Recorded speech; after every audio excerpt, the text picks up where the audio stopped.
Hoje é 1º de abril, mais conhecido como Lula Day. Abóbora. Eu confesso que não foi fácil reunir quase que todas as mentiras do Lula, mas aqui vão elas. Em primeiro lugar, a clássica, quando o Lula fala que basicamente inventava números e ficava por isso mesmo. Eu cansei de viajar ao mundo falando mal do Brasil, gente. Era bonito a gente viajar ao mundo e falar, no Brasil tem 30 milhões de crianças de rua, no Brasil tem 30 milhões... A gente nem sabia, tem não sei quantos milhões de abortos, era tudo clandestino, mas a gente ia citando números, sabe? Se o cara perguntasse a fonte, a gente não tinha, mas a gente ia citando números. Mas eu estava dizendo, porque no Brasil tem 25 milhões de crianças de rua, eu era aplaudido calorosamente pelos franceses. Quando eu terminei de falar, o Jaime Lerner falou assim para mim, ô Lula, não pode ter 25 milhões de crianças de rua, Lula. Porque senão a gente não conseguiria andar na rua, Lula. É muita gente.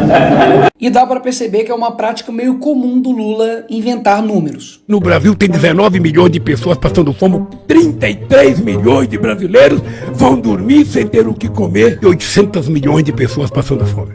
Nós temos 800 milhões de pessoas que vão dormir toda noite sem ter o que comer. Ele ainda teve a pachorra de comparar o investimento tecnológico como se fosse um investimento inútil. Isso não toca na nossa consciência?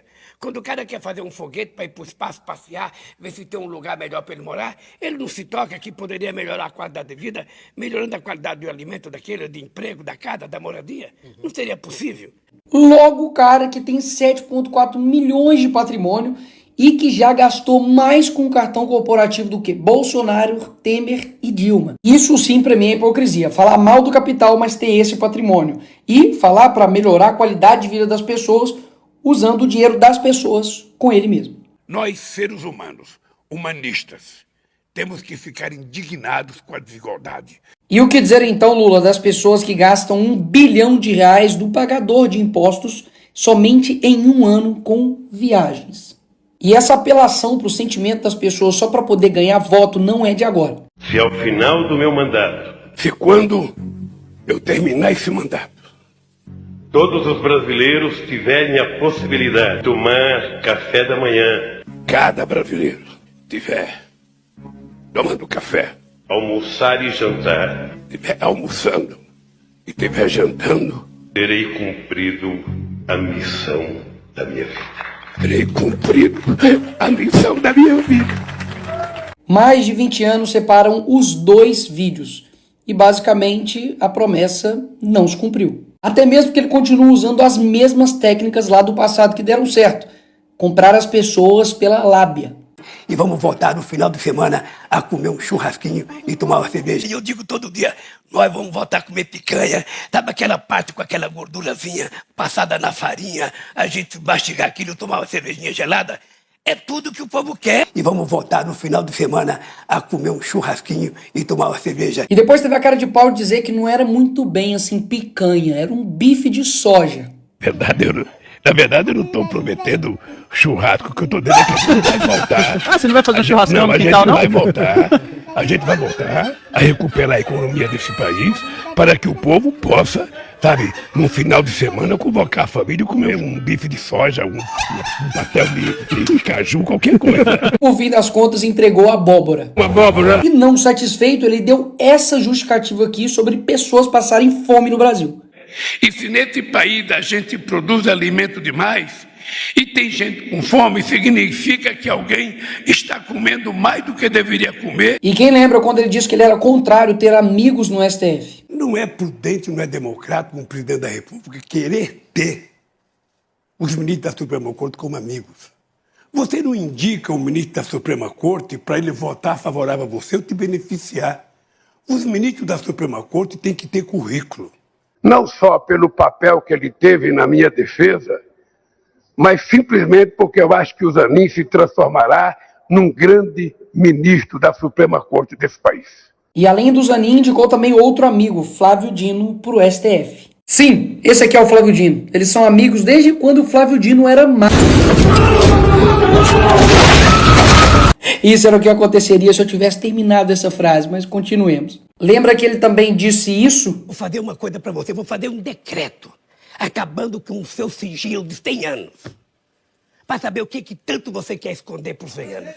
Eu vou fazer um decreto, assinar, para saber o que esse homem esconde por 100 anos. E agora eleito, adivinha? Adivinha? Ele meteu o sigilo de 100 anos em mais de 1.332 pedidos. É tanta mentira que eles contradiz toda hora. Eu, quando namorava, muito tempo atrás, no Luxemburgo, eu tinha uma garruchinha 22. Agora escuta. Quem é que quer comprar arma? É o crime organizado e algumas pessoas que não querem fazer bem para ninguém. O cara até chegou a culpar o Bolsonaro pelos imóveis que foram perdidos lá no Alvorada. Só que adivinha, não estava perdido, estava lá e ele encontrou depois de 10 meses. E ele ama dizer que não é corrupto e que nunca roubou nada. Diga. Tá, o que eu roubei? E para não falar, é o Nicolas que está acusando ele, eu vou deixar o Antônio Palocci, ex-ministro do Lula, falar então. No fim do seu segundo mandato, aí ele preparou sua aposentadoria. Recebeu 300 milhões da Odebrecht numa conta corrente de disponibilidade, recebeu seu sítio, que foi feito, combinado para seu uso, o apartamento do qual já foi condenado. Eu, pessoalmente, levei pacotes de 50 mil reais, algumas vezes, ao presidente Lula. E não tem como brigar com a realidade. Lula foi condenado a 12 anos e 11 meses por corrupção e lavagem de dinheiro na ação da Lava Jato. Depois da história você já sabe, né? Basicamente o STF descondenou o Lula. E aí tem gente que fala, a Lava Jato foi tudo uma maçã, tudo uma mentira, o Lula é inocente. Não. Até mesmo porque já foram 25 bilhões que já retornaram aos cofres públicos de dinheiro desviado durante os governos petistas. Se teve devolução de dinheiro roubado, é porque alguém roubou. E depois de tudo isso, ele ainda tem a coragem de dizer isso. Se tem uma coisa que eu me orgulho nesse país, e não baixa a cabeça para ninguém, é que não tem nesse país uma viva alma mais honesta do que eu. E o que eu quero mostrar nesse vídeo é que a mentira, ela tem poder. Obviamente não mais do que a verdade, mas ela também faz o seu estrago. Até mesmo porque, para pensar, num país com 220 milhões de pessoas, será que não tem ninguém melhor para dirigir o nosso país do que esse cara? Mas por que, afinal de contas, isso acontece? Porque as pessoas preferem mentiras que acalentam o coração e acalmam seus ouvidos do que verdades que confrontam, que algumas das vezes vão ser amargas e ruins aos ouvidos, mas que no final das contas vai fazer você enxergar a verdade. E por fim, deixar esse vídeo aqui que se tem um dia que minha alma foi lavada, foi esse dia.